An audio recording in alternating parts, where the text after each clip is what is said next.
ಇವಾಗ ಪೀರಿಯಡ್ಸ್ ಟೈಮ್ನಲ್ಲಿ ತುಂಬ ಬ್ಲೀಡಿಂಗು ತುಂಬ ಹೊಟ್ಟೆ ನೋವು ಈ ತುಂಬ ಬ್ಲೀಡಿಂಗ್ ಆದರೆ ನಿಶಕ್ತಿನೂ ಕೂಡ ಹೋಗ್ಬಿಡುತ್ತೆ. ಸೊ ಅದು ಹೇಗೆ ಮೇಡಮ್, ತುಂಬ ಬ್ಲೀಡಿಂಗ್ ಆದಾಗ ಅವ್ರು ಹೇಗೆ ಅದನ್ನು ಕೇರ್ ಮಾಡಬೇಕು, ಮುಂದೆ ಸಮಸ್ಯೆ ಏನಾದ್ರು ಆಗುತ್ತಾ ಅದು? ಯಾವಾಗ ಜಾಸ್ತಿ ಬ್ಲೀಡಿಂಗ್ ಆಗುತ್ತೋ ಕಾರಣ ತಿಳ್ಕೋಬೇಕು. ಬಿಕಾಸ್ ಏಜ್ ಪ್ರಕಾರ ನಾವು ಡಿವೈಡ್ ಮಾಡ್ತೀವಿ. ಬ್ಲೀಡಿಂಗ್ ಜಾಸ್ತಿ ಆಗಿರೋವರೆದು ಮಕ್ಕಳಲ್ಲಿ ಬೇರೆ ಟ್ರೀಟ್ಮೆಂಟ್ ಇರುತ್ತೆ. ಲೈಕ್ ದಟ್ ಪ್ಯೂಬರ್ಟಿ ಮೆನೋರೇಜಿಯಾ ಅಂತ ಹೇಳ್ತೀವಿ.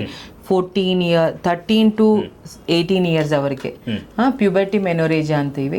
ಅದು ಯಾರಿಗಾದ್ರೂ ಬ್ಲೀಡಿಂಗ್ ಬಂದರೆ gold standard method to diagnose ಮಾಡೋಕ್ಕೆ ಸ್ಕ್ಯಾನಿಂಗ್ ಮಾಡಿಸ್ತೀವಿ. ಸ್ಕ್ಯಾನಿಂಗ್ ಮೂಲಕ ನಾವು ಟ್ರೀಟ್ಮೆಂಟ್ ಕೊಡ್ತೀವಿ. ಬಟ್ ಅದನ್ನು ಡಿಲೇ ಮಾಡಿಕೊಂಡು ಅಕ್ಕಪಕ್ಕವ್ರದ್ದು ಮಾತು ಕೇಳಿಕೊಂಡು ಡಿಲೇ ಮಾಡೋಕ್ಕೆ ಹೋಗಬೇಡಿ. ಬಿಕಾಸ್ ಯಾವಾಗ ಜಾಸ್ತಿ ಬ್ಲೀಡಿಂಗ್ ಆಗುತ್ತೋ ರಕ್ತ ಕಡಿಮೆ ಆಗುತ್ತೆ. ರಕ್ತ ಕಡಿಮೆ ಆಗೋದನ್ನು ನಾವು ಅನಿಮಿಯಾ ಅಂತ ಹೇಳ್ತೀವಿ. ಅನಿಮಿಯಾ ಆದ ತಕ್ಷಣವೇ ನಿಮ್ಮ ಹಾರ್ಟ್ ಮೇಲೆ ಪ್ರೆಷರ್ ಬೀಳೋದು ಸ್ಟಾರ್ಟ್ ಆಗುತ್ತೆ ಆ್ಯಂಡ್ ಟಯರ್ಡ್ನೆಸ್ ಆಟೋಮ್ಯಾಟಿಕ್ಕಾಗಿ ಬಂದೇ ಬರುತ್ತೆ. ಸೊ ಸ್ಕ್ಯಾನಿಂಗ್ ಮಾಡಿಬಿಟ್ಟು ಫೈಬ್ರಾಯ್ಡ್ ಇದೆಯಾ ಇಲ್ಲ ಏನಾದರೂ ಸಿಸ್ಟ್ ಇದೆಯಾ ಅದೆಲ್ಲ ನೋಡಿಕೊಂಡು ಅದು ಪ್ರಕಾರ ಟ್ರೀಟ್ಮೆಂಟ್ ಕೊಡ್ತೀವಿ. ಇಮಿಡಿಯೇಟಾಗಿ ಬ್ಲೀಡಿಂಗ್ ಆಯ್ತಲ್ಲ ನನಗೆ ಗರ್ಭಕೋಶ ಪ್ರಾಬ್ಲಮ್ ಇದೆ ಯುಟ್ರಸ್ಸೇ ತೆಗೆದುಬಿಡಿ ಅನ್ನೋಂಥ ಅವಶ್ಯಕತೆ ಇಲ್ಲ. ಎಲ್ಲದಕ್ಕೂ ಫಸ್ಟ್ ಲೈನ್ ಆಫ್ ಟ್ರೀಟ್ಮೆಂಟ್ ಇದೆ, ಪ್ಲ್ಯಾನ್ ಎ ಪ್ಲ್ಯಾನ್ ಬಿ. ಆ ಥರ ನಾವು ಮಾನಿಟರ್ ಮಾಡ್ಕೊಂಡು ಹೋದರೆ we can save people's life and ಅವ್ರಿಗೆ ಹೆದರಿಕೆ ಬರಲ್ಲ. ಅಯ್ಯೋ ಈ ಡಾಕ್ಟರ್ ಹತ್ರ ಹೋದರೆ ಜಾಸ್ತಿ ಬ್ಲೀಡಿಂಗ್ ಆಯ್ತಾನೆ ಗರ್ಭಕೋಶ ಪ್ರಾಬ್ಲಮೇ ಇರುತ್ತೆ ತೆಗೆದು ಬಿಡ್ತಾರೆ. ಬಿಕಾಸ್ ಯೂಟ್ಯೂಬ್ ಅರ್ಧ ಅವ್ರಿಗೆ ಹೇಳ್ಕೊಡುತ್ತೆ ನಮ್ಮ ಹತ್ರ ಬರೋಕ್ಕೆ ಮುಂಚೆ. ಸೊ ದಯವಿಟ್ಟು ಯಾವ ತೊಂದರೆ ಇದ್ರೇನು ಫಸ್ಟು ನಮ್ಮ ಹತ್ರ ಬನ್ನಿ, ನಾವು ಡಯಾಗ್ನೋಸಿಸ್ ಮಾಡಿ ಟ್ರೀಟ್ಮೆಂಟ್ ಮಾಡ್ತೀವಿ. ಸರ್ಜರಿನೇ ಇಮಿಡಿಯೇಟಿಗೆ ಯಾವತ್ತೂ ಹೇಳಲ್ಲ. ಓಕೆನಾ? ಮೆರೀನಾ ಅಂತಲೂ ಇದೆ, ಇವಾಗ ತುಂಬ ಜನಕ್ಕೆ ಹಾಕ್ತಾ ಇದ್ದೀವಿ ನಾವು. ಯಾರಿಗೆ ಫೈಬ್ರಾಯ್ಡ್ಸ್ ಇದೆಯೋ, ಫೈಬ್ರಾಯ್ಡ್ಸ್ ಇಲ್ಲದವ್ರಿಗೂ ಅನ್ಎಕ್ಸ್ಪ್ಲೈನ್ಡ್ ಅಬ್ನಾರ್ಮಲ್ ಯುಟ್ರೈನ್ ಬ್ಲೀಡಿಂಗ್ ಅಂತೀವಿ, ಅದಕ್ಕೂ ನಾವು ಟ್ರೀಟ್ಮೆಂಟ್ ಮೆರೀನಾ ಕೊಡ್ತಾ ಇದ್ದೀವಿ. ಅವರೆಲ್ಲ ಆರಾಮಾಗಿದ್ದಾರೆ. ದಯವಿಟ್ಟು ಎನಿ ಕನ್ಸರ್ನ್ಸ್ ಯುನೈಟೆಡ್ ಹಾಸ್ಪಿಟಲ್ಗೆ ಬನ್ನಿ. ಓಕೆ, ತುಂಬಾ ಬ್ಲೀಡಿಂಗ್ ಆಯಿತು ಅಂದರೆ ಗಾಬರಿ ಪಡೋಂಥ ಅವಶ್ಯಕತೆ ಇಲ್ಲ, ಹೆದರ್ಕೋಬೇಡಿ, ಬನ್ನಿ.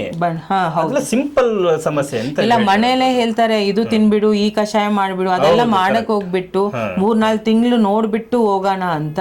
ಇನ್ನೊಂದು, ದಯವಿಟ್ಟು ಕೋವಿಡ್ ಆದಮೇಲೆ ಈ 21 days ಪಿಲ್ ಯಾರು ಕೊಟ್ರೇನು ತಗೋಬೇಡಿ. ಐ ಪಿಲ್ ತರ 21 days ಪಿಲ್ ಟ್ರೀಟ್ಮೆಂಟ್ ಕೊಡ್ತಾರೆ.